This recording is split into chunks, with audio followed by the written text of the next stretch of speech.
যিসকল ব্যক্তি ভগৱান হনুমানৰ ভক্ত অথবা আপুনিও যদি ভগৱান হনুমানৰ ভক্ত তেন্তে আজিৰ ভিডিঅ'টো আপোনাৰ বাবে। আজিৰ ভিডিঅ'ত আলোচনা কৰিম হনুমান চালিচানো কি আৰু ইয়াৰ ইতিহাস কি।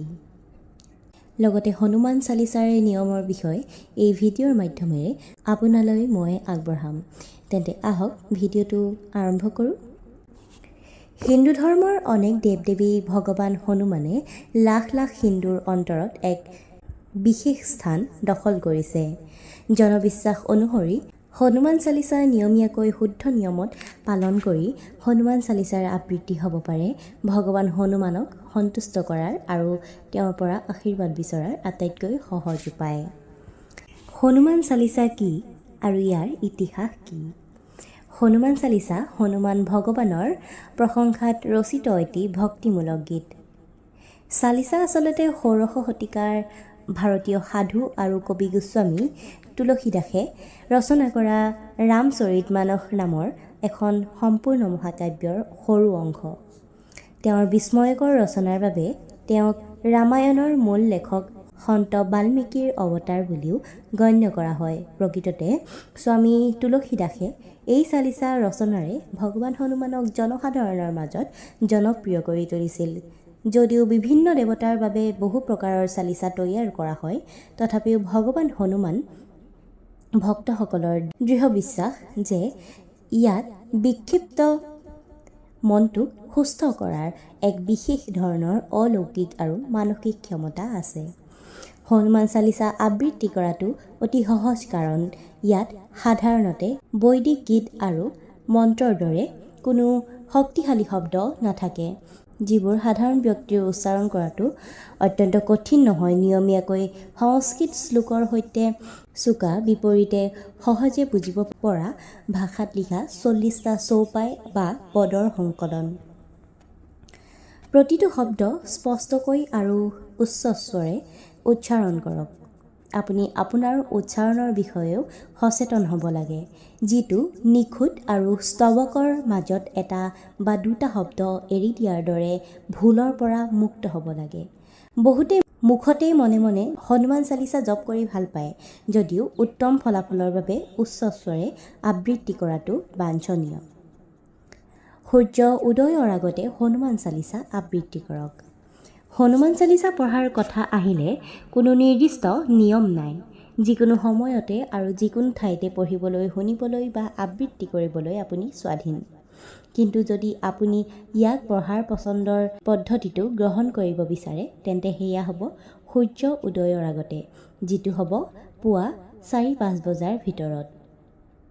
ইয়াক ব্ৰহ্ম মুহূৰ্ত বোলা হয়। মঙলবাৰে ভগৱান হনুমানক সন্তুষ্ট কৰিবলৈ সৰ্বোত্তম দিন। হিন্দু শাস্ত্ৰ আৰু তেওঁলোকৰ যুগ পুৰণি পৰম্পৰা অনুসৰি মঙলবাৰ হনুমান ভগৱান পূজাৰ আদৰ্শৰ দিন। মঙলবাৰৰ পৰা 21 দিন হনুমান চালিচা জপ কৰিবলৈ আৰম্ভ কৰাটো বাঞ্ছনীয়। কোৱা হয় যে মঙলবাৰে হনুমান চালিচা জপ কৰি ভগৱান হনুমানক পূজা কৰি ভক্তসকলৰ সকলো কষ্ট দূৰ হ'ব পাৰে আৰু তেওঁলোকৰ পূজা পূৰণ হ'ব পাৰে। মঙলবাৰৰ উপৰিও শনিবাৰেও হনুমান চালিচা জপ কৰিব পাৰে, কাৰণ ই মানুহৰ হৃদয়ত আত্মবিশ্বাস বৃদ্ধি কৰে আৰু শনিদেৱৰ ৰাশিফলৰ বাবে অহা দুখ আৰু প্ৰত্যাহ্বানৰ দূৰ কৰাত সহায় কৰে। শনিদেৱে মানুহৰ জীৱনলৈ কঢ়িয়াই আনে সংকট, হতাশা আৰু বিফলতা। সেয়ে শনিবাৰে হনুমান চালিচা পাঠ কৰিলে লাভজনক বুলি কোৱা হয়। দিনে 7 বাৰ জপ কৰক হনুমান চালিচা। হনুমান চালিচা পাঠ কৰাৰ উপায় বিচাৰিছে, তেন্তে দিনটোত 7 বাৰ পাঠ কৰাটো আদৰ্শ বুলি গণ্য কৰা হয়। অৱশ্যে কিছুমান মানুহেও দিনটোত 3 বাৰ জপ কৰিবলৈ পছন্দ কৰে। যদি আপোনাৰ বাবে আদৰ্শ জপ অনুষ্ঠানটো কি হ'ব সেই বিষয়ে কোনো ধৰণৰ ধাৰণা নাই, তেন্তে প্ৰথমতে অলপ বিভ্ৰান্তিকৰ যেন লাগিব পাৰে। বেছি মানসিক চাপ ল'ব নালাগে। মাত্ৰ এজন পণ্ডিত বা জ্যোতিষীৰ পৰামৰ্শ লওক আৰু তেওঁ আপোনাৰ জন্ম তালিকা বা ৰাশিফলৰ ওপৰত ভিত্তি কৰি সকলো সবিশেষ ক'ব। এবাৰ আৰম্ভ কৰিলে 21 দিন পঢ়ক। এটা নিৰ্দিষ্ট ইচ্ছা পূৰণৰ বাবে হনুমান চালিচা পাঠ কৰাৰ ক্ষেত্ৰত বিভিন্ন নিয়ম আছে। আপুনি 7 দিন বা 21 দিন আবৃত্তি কৰিব পাৰে, কাৰণ দুয়োটা অতি জনপ্ৰিয় আৰু সুফল পোৱা দিশ। অৱশ্যে মনত ৰাখিব, এই ধৰণৰ নিয়ম সকলোৰে বাবে নহয়। আপোনাৰ আৰু মোৰ দৰে মানুহে হয়তো এই নিয়মবোৰ বাছি ল'ব নোৱাৰে, কিন্তু যদি বাছি লয় তেন্তে সবিশেষৰ মাজেৰে আপোনাক পথ প্ৰদৰ্শন কৰিব পৰা পণ্ডিত এজনৰ পৰামৰ্শ লোৱাটো কঠোৰ পৰামৰ্শ দিয়া হয়। হনুমান চালিচা পাঠ কৰোঁতে খৰখেদা নকৰিব। এইটো এটা স্ব-ব্যাখ্যামূলক শব্দ, যাৰ বাবে আৰু কোনো ব্যাখ্যাৰ প্ৰয়োজন নাই। যেতিয়া আপুনি কোনো স্তোত্ৰম, শ্লোক বা চালিচা বা সেইটো কথাৰ বাবে আন যিকোনো জপ বা পাঠ কৰিবলৈ আৰম্ভ কৰে, তেতিয়া এনেকুৱা দৃষ্টান্ত এৰাই চলিবলৈ চেষ্টা কৰক যেতিয়া আপুনি পঢ়িবলৈ বা শুনিবলৈ মন নকৰে। এইটোৱে কাম নকৰে। হনুমান চালিচাও বেলেগ নহয়। এইদৰে সম্পূৰ্ণ কৰিবলৈ খৰখেদা কৰাৰ পৰিৱৰ্তে সময় উলিয়াই স্থিৰ গতিৰে লাহে লাহে চালিচা পঢ়িব। মনত ৰাখিব, আপোনাৰ জপ যিমানেই নিখুঁত আৰু স্পষ্ট হ'ব, সিমানেই আপোনাৰ প্ৰাৰ্থনা ফলপ্ৰসূ হ'ব। সন্মুখত হনুমানজীৰ এখন ছবি ৰাখক। যদি আপুনি এজন পণ্ডিতে আপোনাক হনুমান চালিচা কেনেকৈ সঠিকভাৱে আবৃত্তি কৰিব লাগে সেই বিষয়ে পথ প্ৰদৰ্শন কৰা দেখিব, তেন্তে আপুনি লক্ষ্য কৰিব যে তেওঁলোকে সদায় হনুমানৰ ছবি বা মূৰ্তিটো আশীৰ্বাদৰ ভংগীমাত ৰখাৰ পৰামৰ্শ দিয়ে। মাংস আৰু মদৰ পৰা আঁতৰি থাকক। ভগৱান হনুমানে কেৱল সাত্বিক খাদ্যহে খাইছিল, গতিকে হনুমান সাধনাৰ গুৰুতৰ পাঠ্যক্ৰম গ্ৰহণ কৰা কোনো লোকৰ বাবে মাংস, মদ আৰু অন্যান্য তামাসিক খাদ্য কঠোৰভাৱে নিষিদ্ধ।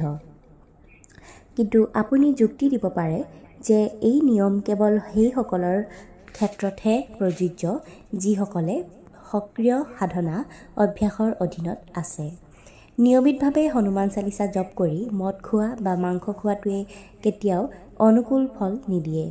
যদি আপুনি ভগৱান হনুমানৰ আশীৰ্বাদ বিচাৰে, তেন্তে আপুনি কেতিয়াও তামসিক খাদ্য খোৱা উচিত নহয়। জপ কৰাৰ আগতে সদায় পৰিষ্কাৰ কাপোৰ পিন্ধিব লাগে। হনুমান চালিচা জপ কৰাৰ বাবে এইটো কোনো বিশেষ প্ৰয়োজনীয়তা নহয় যদিও হিন্দু ধৰ্মত যিকোনো ধৰণৰ পবিত্ৰ অনুষ্ঠান পালনৰ বাবে ইয়াক সাধাৰণ নিয়ম হিচাপে গণ্য কৰা হয়। গতিকে হনুমান চালিচা জপ কৰাৰ আগতে সদায় পৰিষ্কাৰ কাপোৰ পৰিধান কৰিব লাগে। অৱশ্যে যিকোনো সময়তে শুনিব পাৰি, কিন্তু সক্ৰিয়ভাৱে পঢ়িলে বা নিজে পঢ়িলেও নিয়মটো প্ৰযোজ্য। হনুমান চালিচা পঢ়া মহিলাৰ বাবে নিয়ম। ঋতুস্ৰাৱৰ সময়ত হনুমান চালিচা পাঠ নকৰিব। হনুমান চালিচা পঢ়ি ভগৱান হনুমানক প্ৰণাম নকৰিব, কাৰণ ভগৱান হনুমানে প্ৰতিগৰাকী নাৰীক মাতৃ হিচাপে দেখে আৰু মহিলাসকলে তেওঁক প্ৰণাম কৰাটো তেওঁ ভাল নাপায়। হনুমানৰ মূৰ্তিত কাপোৰ সলনি নকৰিব, কিয়নো তেওঁ ব্ৰহ্মচাৰী। ভিডিঅ'টো যদি চাই ভাল পালে তেন্তে লাইক, কমেণ্ট, শ্বেয়াৰ কৰিব আৰু কাষতে থকা বেল আইকনটোত ক্লিক কৰি অল কৰি থ'ব। ধন্যবাদ।